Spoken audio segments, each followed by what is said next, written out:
सियावर रामचंद्र की जय, पवन सुत हनुमान की जय, उमापति महादेव की जय। जय सीताराम।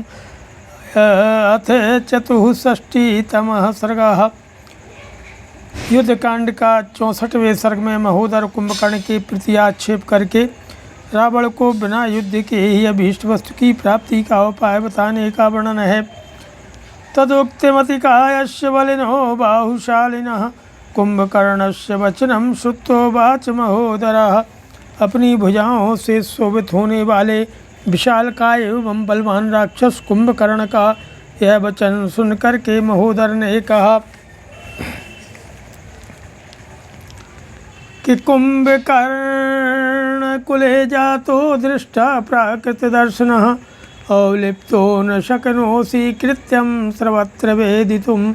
कुंभकर्ण, तुम उत्तम कुल में उत्पन्न हुए हो, परंतु तुम्हारी दृष्टि निम्न श्रेणी के लोगों के समान है। तुम ढीठ और घमंडी हो, इसलिए सभी विषयों में क्या कर्तव्य इस बात को नहीं जान सकते।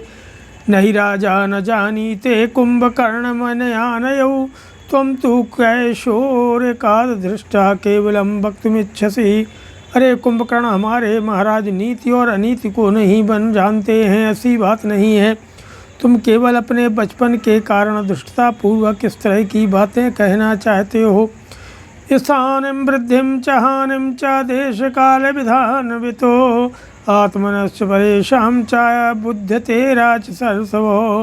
राक्षस श्रोमणि, रावण देश काल के लिए उचित कर्तव्य को जानते हैं और अपने शत्रु पक्ष के स्थान, वृद्धि एवं क्षय को अच्छी तरह समझते हैं। यत त्वशक्यं बलवत्ता वक्तुं प्राकृति बुद्धिना, अनुपासित वृद्धि ने कहा कुर्यात तादृशं बुधः। इसने वृद्ध पुरुषों की उपासना या सत्संग नहीं किया है और जिसकी बुद्धि गंवारों के समान है, ऐसा बलवान पुरुष भी जिस कर्म को नहीं कर सकता, जिसे अनुचित समझता है, वैसे कर्म को कोई बुद्धिमान पुरुष कैसे कर सकता है। यहाँ सुधर्मार्थ कामांस्तुम ब्रवीके पृथक आश्रयान्, अवबोधुम स्वभावेनो लक्षणमस्तितान्। जिन अर्थ, धर्म और काम को तुम पृथक पृथक आश्रय वाले बता रहे हो, उन्हें ठीक ठीक समझने की तुम्हारे भीतर शक्ति ही नहीं है। कर्म च हि सर्वेषां कारणानां प्रयोजनं, श्रेयः पापीयशां चात्रो फलं भवति कर्मणां निःश्रेयसफलावेव धर्मार्था वितरावपि, अधर्मानर्थयो प्राप्तं फलं च प्रात्यवाहिकं। सुख के साधनभूत जो त्रिवर्ग हैं, उन सब का एकमात्र कर्म ही प्रयोजक है, क्योंकि जो कर्मानुष्ठान से रहते उसका धर्म अर्थ काम कोई भी पुरुषार्थ सफल नहीं होता। इसी तरह एक पुरुष के प्रयत्न से सिद्ध होने वाले सभी शुभाशुभ व्यापारों का फल यहाँ एक ही कर्ता के को प्राप्त होता है। इस प्रकार जब परस्पर विरुद्ध होने पर भी धर्म और काम का अनुष्ठान एक ही पुरुष के द्वारा होता देखा जाता है, तब तुम्हारा यह कहना कि केवल धर्म का ही अनुष्ठान करना चाहिए, धर्म विरोधी काम का नहीं, कैसे संगत हो सकता है। निष्काम भाव से किए गए धर्म, जप, ध्यान आदि और अर्थ, धन, साध्य, यज्ञ, दान आदि ये चित्त शुद्धि के द्वारा यद्यपि निःश्रेयस मोक्ष रूप फल की प्राप्ति कराने वाले हैं, फिर भी कामना विशेष से जो है स्वर्ग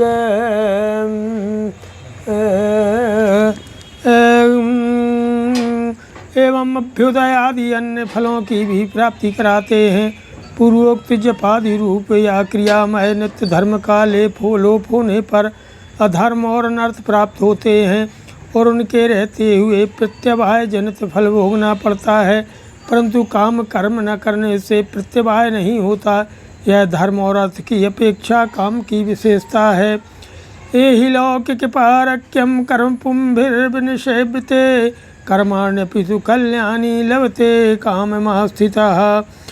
जीवों को धर्म और अधर्म के फल इस लोक और परलोक में भी भोगने पड़ते हैं, परंतु जो कामना विशेष के उद्देश्य से यत्नपूर्वक कर्मों का अनुष्ठान करता है उसे यहाँ भी उसके सुख मनोरथ की प्राप्ति हो जाती है। धर्म आदि के फल की भांति उसके लिए कालांतर या लोकांतर की अपेक्षा नहीं होती है। तत्र क्लृप्तमिदं राज्ञा हृदि कार्यं मतं च नः शत्रौ ही साहिशं यत्तत्किमिवात्रापनीयते। यहाँ राजा के लिए कामरूपी पुरुषार्थ का सेवन उचित है ही, ऐसा ही राक्षस राज ने अपने हृदय में निश्चित किया है, और यही हम मंत्रियों की भी सम्मति है। शत्रु के प्रति साहसपूर्ण कार्य करना कौन सी यह नीति है। एकस्यैवाभियाने तु हेतुर्यः प्रहृतस्तया तत्ताप्यनुपम्पन्नं ते वक्ष्यामि यद् साधु च। तुमने युद्ध के लिए अकेले अपने ही प्रस्थान करने के विषय में जो हेतु दिया है, अपने महान बल के द्वारा शत्रु को परास्त कर देने की घोषणा जो की है, उसमें भी जो असंगत एवं अनुचित बात कही गई है, उसे मैं तुम्हारे सामने रखता हूँ। येन पूर्वं जनस्थाने बहवो अतिबलार्हता राक्षसा राघवं तं त्वं कथमेको जयस्यसि। जिन्होंने पहले जनस्थान में बहुत से अत्यंत बलशाली राक्षसों को मार डाला था, उन्हीं रघुवंशी वीर श्री राम को तुम अकेले ही कैसे परास्त करोगे। ये पूर्वं निजितास्तेन जनस्थाने महूजिसा राक्षसांस्तान पुरे सर्वान् भीता नद्य न पश्यसि। जिन स्थान में श्री राम ने पहले जिन महान बलशाली निशाचरों को मार भगाया था, वे आज भी इस लंकापुरी में विद्यमान हैं, और उनका यह भय अब तक दूर नहीं हुआ है। क्या तुम उन राक्षसों को नहीं देखते हो। तम सिंहमेव संक्रुद्धं रामं दशरथात्मजं सर्पं सुप्तमहो बुद्ध्वा प्रबोधयितुमिच्छसि। दशरथ कुमार श्री राम अत्यंत कुपित हुए सिंह के समान पराक्रमी एवं भयंकर हैं। क्या तुम उनसे भिड़ने का साहस करते हो। क्या जानबूझकर सोए हुए सर्प को जगाना चाहते हो। तुम्हारी मूर्खता पर आश्चर्य होता है। ज्वलंतं तेजसा नित्यं क्रोधेन चतुराशतं कस्तं मृत्युमिवासह्यम् आसादयितुमर्हति। श्री राम सदा ही अपने तेज से देदीप्यमान हैं। वे क्रोध करने पर अत्यंत दुर्जय मृत्यु के समान असह्य उठते हैं। भला कौन योद्धा उनका सामना कर सकता है। संशयस्तमिदं सर्वं शत्रोः प्रतिशवासने एकस्य गमनं तातो नहि मे रोचते भृशं। हमारी यह सारी सेना भी यदि उस अजय शत्रु का सामना करने के लिए खड़ी हो, तो उसका जीवन भी संशय में पड़ सकता है। अतः तात युद्ध के लिए तुम्हारा अकेले जाना मुझे बिल्कुल अच्छा नहीं लगता है। हीनार्थस्तु समृद्धार्थं कोरपुं प्राकृतं यथा निश्चितं जीवत्यागे बश्माने तुमिच्छति। जो सहायकों से संपन्न और प्राणों की बाजी लगा करके शत्रुओं का संहार करने के लिए निश्चित विचार रखने वाला हो, ऐसे शत्रु को अत्यंत साधारण मानकर कौन असहाय योद्धा वश में लाने की इच्छा कर सकता है। यस्य नास्ति मनुष्येषु सदृशो राक्षसोत्तमो कथमाशंससे योद्धुं तुल्येनेन्द्र विवस्वतो।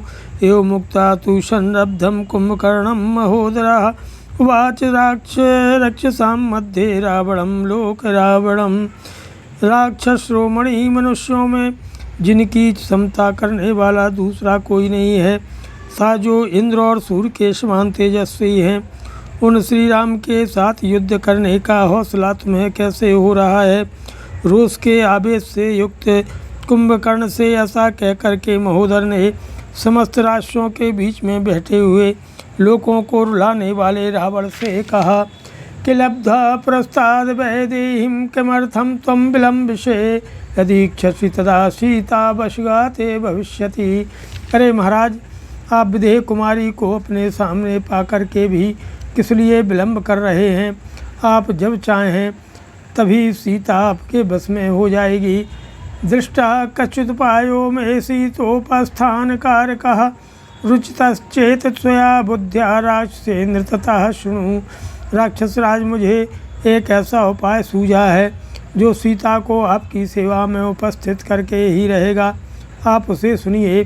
सुनकर अपनी बुद्धि से उस पर विचार कीजिए और ठीक जैसे तो से काम में लाइए। अयम अयम द्विजिह्वा संग्रादी कुंभकर्णाम वितर्दनः पंचराम बधाई ते नयान्ति इत्यविघोषयो। आप नगर में यह घोषित करा दें कि महोदर द्विजिह संग्रादी कुंभकर्ण और वितर्दन ये 5 राक्षस राम का वध करने के लिए जा रहे हैं। ततो गत्वा वयं युद्धं दास्यामस्तस्य यत्नतः जेष्यामो यदि ते शत्रून्योपायै कार्यमस्ति नः। हम लोग रणभूमि में जाकर प्रयत्न पूर्वक श्री राम के साथ युद्ध करेंगे। यदि आपके शत्रुओं पर हम विजय पा गए तो हमारे लिए सीता को वश में करने के निमित्त दूसरे किसी उपाय की आवश्यकता ही नहीं रह जाएगी। अथ जीवति न शत्रुर्वयं न कृतसंयुगः तथा समभिपत्स्यामो मनसा यत् समीक्षितम्।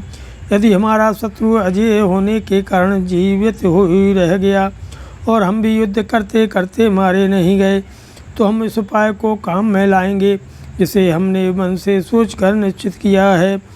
वयं युद्धादिहैष्यामो रुद्रेण समुक्षिता विदार्य शुतनुं बाणैरामनामाङ्कितैः शरैः भक्षितो राघवो अस्माभिर्लक्ष्मणश्चेति वादिनः तथा पादौ गृहीष्यामस्त्वं नः कामं प्रपूरयो।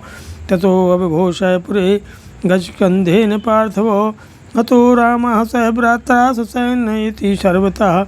राम नाम से अंकित बाणों द्वारा अपने शरीर को घायल करा करके खून से लथपथ हो करके हम यह कहते हुए युद्ध भूमि से यहाँ लौटेंगे कि हमने राम और लक्ष्मण को खा लिया है। इस समय हम आपके पैर पकड़कर यह भी कहेंगे कि हमने शत्रु को मारा है, इसलिए आप हमारी इच्छा पूरी कीजिए। हे पृथ्वीनाथ, तब आप हाथी की पीठ पर किसी को बिठा करके सारे नगर में यह घोषणा करा दें कि भाई और सेना के सहित राम मारा गया। प्रीतो नाम ततो भूत्वा भृत्यानां समरिन्दमो भोगांश परिवारांश कामान् वसुना वसुचतापयो ततो माल्यानि वासांसि वीराणामनुलेपनं पेयं च बहुवयो देव्या स्वयं च मुदिता पिबो। हे शत्रुघ्न, इतना ही नहीं, आप प्रसन्नता दिखाते हुए अपने वीर सेवकों को उनकी अभीष्ट वस्तुएं, तरह तरह की भोग सामग्रियाँ, दास दासी आदि धन रत्न आभूषण वस्त्र और अनुलेपन दिलावें। अन्य योद्धाओं को भी बहुत से उपहार दें तथा स्वयं भी खुशी मनाते हुए मद्यपान करें। ततो अश्मन् बहुलीभूते कौलीने सर्वतो गते भक्षता सा सुहृद रामो राक्षसैरिति विश्रुते प्रविश्याश्वास्य चापि त्वं सीतां रहसि सान्त्वयन् धनधान्यैश्च कामैश्च रत्नैश्चैनं प्रलोभयो अनयोपदया राजन् भूया शोकानुबन्धया अकामा त्वद्वशं सीता नष्टनाथा गमिष्यति। इसके बाद जब लोगों में सब और यह चर्चा फैल जाए कि राम अपने सुहृदों सहित राक्षसों के आहार बन गए और सीता के कानों में भी यह बात पड़ जाए, तब आप सीता को समझाने के लिए एकांत में उसके वास स्थान पर जाएं और तरह तरह से धीरज बना करके उसे धन धान्य भांति भांति के भोग और रत्न आदि का लोभ दिखावें। हे राजन, इस प्रवंचना से अपने को अनाथ मानने वाली सीता का शोक और भी बढ़ जाएगा और वह इच्छा न होने पर भी आपके अधीन हो जाएगी। रमणीयं हि भर्तारं विनष्टमधिगम्य सा नैरास्यात् स्त्री लघुत्वाच् तद्वशं प्रतिपत्स्यते। अपने रमणीय पति को विनष्ट हुआ जान करके वह निराश तथा नारी सुलभ चपलता के कारण आपके बस में आ जाएगी। सा पुरा सुख समृद्धा सुहार्या दुःखकर्षिता त्वधीनं सुखम ज्ञात्वा सर्वथैव गमिष्यति। वह पहले सुख में पली हुई है और सुख भोगने के योग्य है, परंतु इन दिनों दुख से दुर्बल हो गई है। ऐसी दिशा में अब आपके ही अधीन अपना सुख समझकर सर्वथा आपकी सेवा में आ जाएगी। एतत् सुनीतं मम दर्शनेनो रामं हि दृष्टैव भवेदनर्थः एऊते शेष्यति मोत्सुको भूर्महान् युद्धेन सुखस्य लाभः अनष्टसैन्यो यनवाप्ति संशयो रिपुं तु युद्धेन जयञ्जनाधिपः यशश्च पुण्यं च महान् महीपते श्रियं च कीर्तिं च चिरं समश्नुते। मेरे देखने में यही सबसे सुंदर नीति है। युद्ध में तो श्री राम का दर्शन करते ही आपको मृत्यु की प्राप्ति हो सकती है, अतः आप युद्ध स्थल में जाने के लिए उत्सुक न हो, यही आपके अभीष्ट मनोरथ की सिद्धि हो जाएगी। बिना युद्ध के ही आपको सुख का महान लाभ होगा। हे महाराज, जो राजा बिना युद्ध के ही शत्रु पर विजय पाता है, उसकी सेना नष्ट नहीं होती, उसका जीवन भी संशय में नहीं पड़ता। वह पवित्र एवं महान यश पाता तथा दीर्घ काल तक लक्ष्मी एवं उत्तम कीर्ति का उपभोग करता है। श्रीमद् रामायण वाल्मीकि आदि काव्य खंडे चतुष्षष्टितमः सर्गः। सियावर रामचंद्र की जय, पवन सुत हनुमान की जय, उमापति महादेव की जय। जय श्री